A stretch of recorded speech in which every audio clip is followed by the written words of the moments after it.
Picture this. It's April 3rd, 1882. Jesse James, America's most wanted outlaw, is casually adjusting a picture on his living room wall. Behind him stands Robert Ford, a trusted friend who's been welcomed into Jesse's family home. Ford raises his gun, aims at the back of Jesse's head, and pulls the trigger. In that single moment, Ford becomes $25,000 richer. That's $1.2 million in today's money. But here's the thing, Ford wasn't a bounty hunter, at least not in the way you think. Everything you know about Wild West bounty hunting is wrong. The shadowy lone wolves tracking outlaws across the desert, the mysterious anti-heroes living by their own code, pure Hollywood fiction. The reality was far stranger, more dangerous, and way more morally complicated than any movie ever showed. I'm about to reveal the true story of bounty hunting in the American frontier, and trust me, you won't see this coming. But first, please subscribe to the channel, because we're diving deep into historical rabbit holes that'll change how you see the Wild West forever. The startling truth, bounty hunters didn't exist.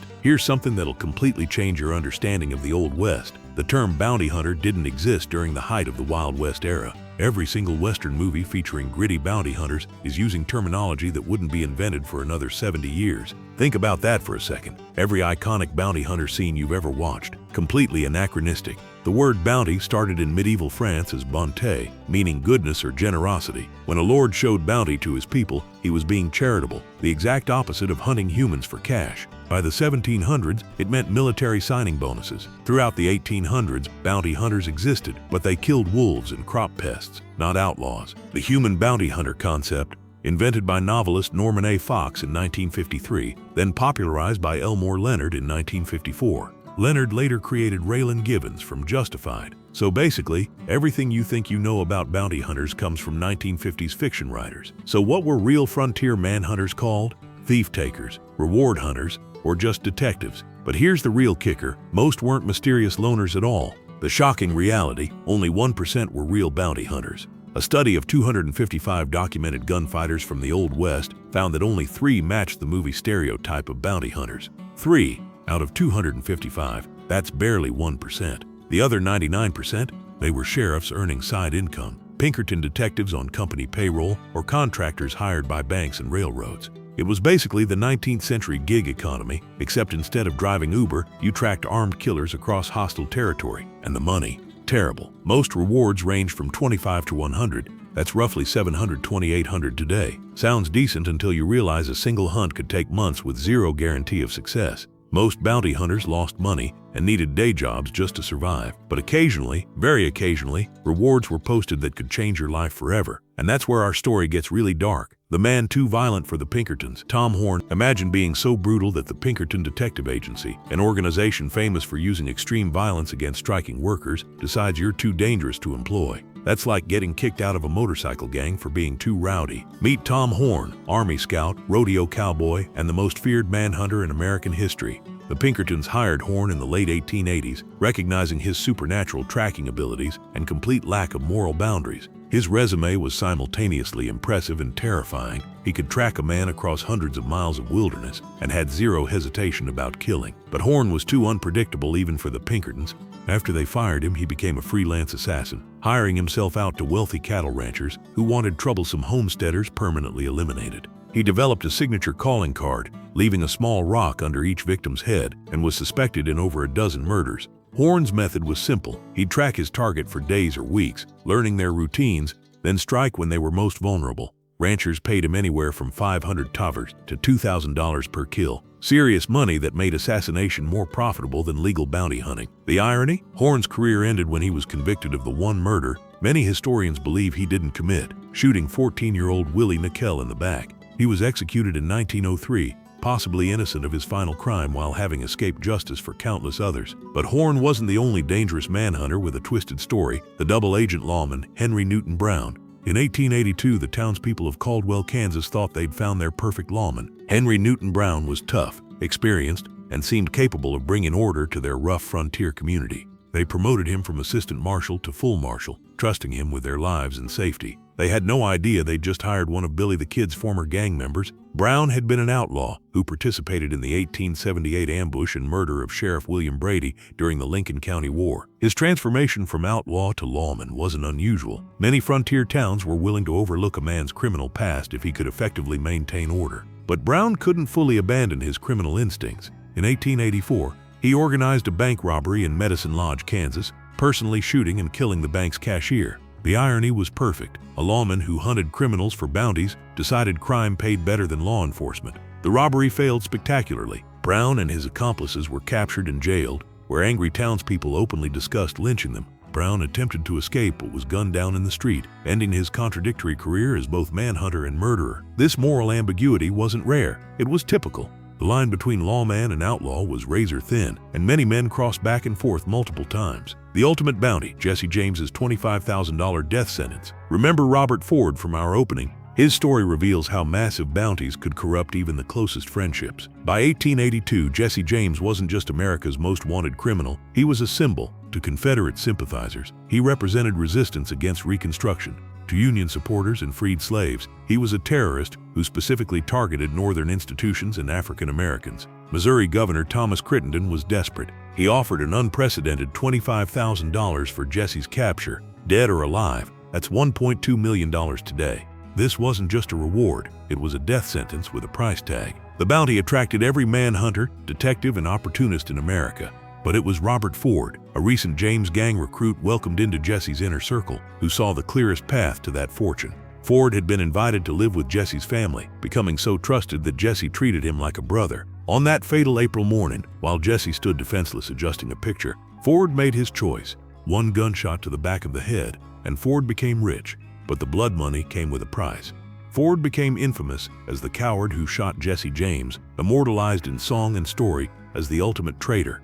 He spent the rest of his short life dealing with the psychological torment and constant death threats from Jesse's sympathizers. The lesson? Even life-changing bounties came with devastating consequences. But wait, it gets even more remarkable. If you think $25,000 was massive, 5 days after Lincoln's assassination, the U.S. War Department offered $100,000 for John Wilkes Booth and his accomplices, with $50,000 specifically for Booth. That's roughly $850,000 today, the largest manhunt reward in American history. This astronomical bounty reflected the federal government's absolute determination to capture Lincoln's assassin and demonstrate that attacks on American leadership would face unprecedented consequences. The reward attracted thousands of soldiers, detectives, and civilians, creating one of the most intensive manhunts ever conducted. The pursuit ended 12 days later when Booth was cornered and killed in a Virginia tobacco barn. But even this record-breaking bounty came with complications. The soldiers who actually killed Booth received only portions of the reward, with the rest distributed among various officials and informants. The most dangerous mission, going deep undercover.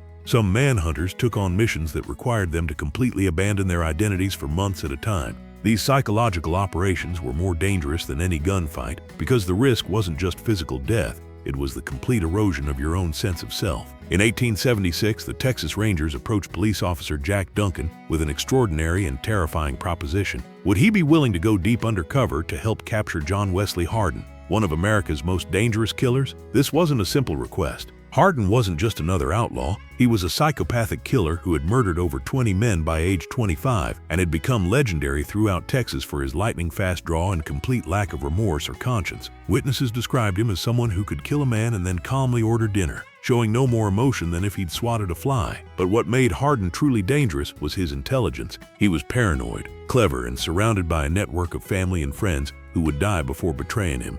Conventional law enforcement approaches had failed repeatedly. Every time Rangers got close, Hardin would disappear into the Texas wilderness or flee to another state. The Rangers were desperate enough to try something unprecedented, a long-term undercover operation that would require Duncan to live a complete lie for months, maybe even years. Duncan accepted the mission, fully understanding that discovery would mean certain death. Hardin didn't just kill law enforcement officers, he tortured them first, making examples that would discourage others from pursuing him. Using the alias Williams, Duncan relocated to Gonzales County, where Hardin was suspected of hiding among sympathetic relatives and friends. What followed was essentially a Donnie Brasco-style operation. Decades before that famous FBI mob infiltration would make the technique famous, Duncan had to become a completely different person. He worked as a laborer and handyman, carefully building relationships with Hardin's associates and extended family members. Every conversation was a potential trap, every friendship a calculated risk that could expose his true identity. The psychological pressure was enormous. Duncan had to remember every detail of his false backstory, maintain consistent behavior patterns, and never let his guard down for a single moment. One slip, calling someone by their real name instead of their alias, mentioning a place Williams had never been, showing knowledge he shouldn't have, could result in immediate execution. Duncan's most crucial breakthrough came when he befriended Neil Bowen, Hardin's father-in-law and one of his most trusted confidants. Bowen was naturally suspicious of newcomers, but Duncan's patient work and convincing criminal persona eventually won him over. The relationship deepened to the point where Bowen invited Duncan to live in his home as a boarder. This was the ultimate test of Duncan's cover, living daily with someone who had intimate knowledge of Hardin's activities and could spot any inconsistencies in Duncan's story. Duncan's commitment to his cover identity was extraordinary and dangerous. He had the Texas Rangers arrest him publicly on false charges, serving real jail time to establish his criminal credentials.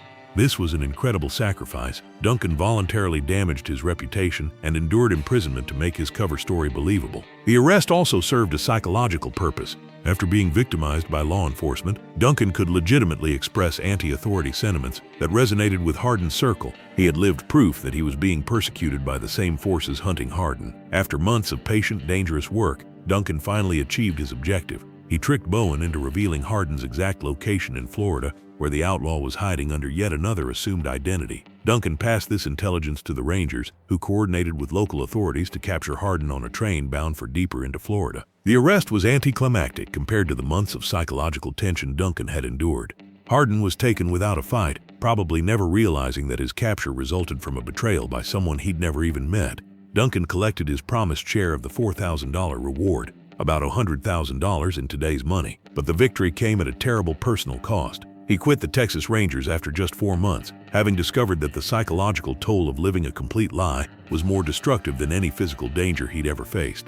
Duncan's experience illustrates a dark truth about frontier justice. Sometimes catching the worst criminals required law enforcement officers to abandon everything that made them human, becoming actors playing roles in a deadly theater where one wrong line could mean death. The criminal family business, the Dunn brothers' deadly deception. Some of the most successful bounty hunters were actually criminals running the ultimate con game. The Dunn brothers operated a ranch near Ingalls, Oklahoma, that served as a safe haven for outlaws, while secretly betraying their guests for reward money. Calvin, Dal, George, and Bill Dunn had built the perfect criminal enterprise. Outlaws felt safe at their ranch because the brothers had reputations as successful rustlers. What their guests didn't know was that the Dunns had made a secret deal with federal marshals, helped capture gang members in exchange for immunity from their own crimes. Their biggest opportunity came on May 1st, 1895, when George Bitter Creek Newcomb and Charlie Pierce arrived. Newcomb was romantically involved with the Dunn's sister Rose, making his visit seem innocent. What happened next is disputed. Some say the Dunns tipped off marshals who ambushed the outlaws. Others claim the brothers killed Newcomb and Pierce themselves. Either way, both men ended up dead, and the Dunns collected $10,000 in bounties, approximately $300,000 today. The brothers had perfected the art of criminal hospitality: welcome outlaws as guests, then collect rewards for their deaths. Why most manhunters failed? The brutal economics. Here's the harsh reality nobody talks about. Most bounty hunters lost money. The economics were absolutely brutal. Consider the costs: horses, weapons, ammunition, food, camping equipment, lodging, transportation, easily $50 to $100 per pursuit, often exceeding the reward itself. Add weeks or months of travel with zero income and constant danger, and you understand why only 1% could make it work.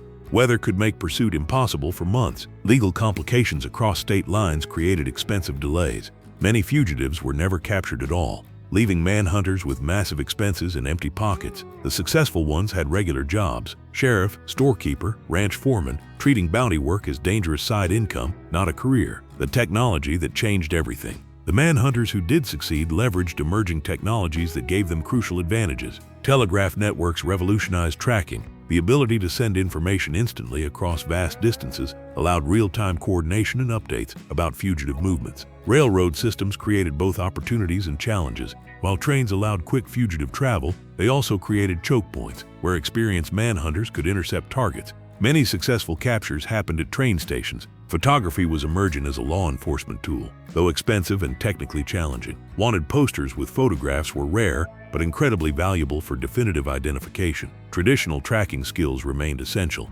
Expert trackers could read environmental clues, footprints, broken vegetation, horse signs, to determine direction, timing, group size, and even the physical condition of their quarry. The truth behind the legend: could you have survived as a bounty hunter in the Old West? The reality was nothing like Hollywood's romantic portrayal. Instead of lone wolves seeking justice, most were desperate individuals trying to earn dangerous, unreliable income in one of America's most challenging professions. The true story reveals a world where law enforcement, private enterprise, and criminal activity intersected in morally ambiguous ways. A few managed to profit, but most found it difficult, dangerous, and ultimately unprofitable. Perhaps most importantly, this history shows how economic incentives can create professions that serve society's needs while attracting individuals whose methods are highly questionable. The tension between effective law enforcement and ethical behavior remains as relevant today as it was on the 19th century frontier. But here's the real question. In our modern world of digital surveillance and instant communication, are we creating new versions of these morally ambiguous manhunters? Think about bounty hunters tracking people through social media, data brokers selling personal information, or corporations using technology to monitor and control behavior. The tools have changed, but the fundamental questions about justice, profit, and moral boundaries remain exactly the same. What surprised you most about the real history of bounty hunting? And more importantly, what modern professions do you think operate in similar moral gray areas? Let me know in the comments, and don't forget to check out our other videos exploring the dark truths behind America's most legendary myths.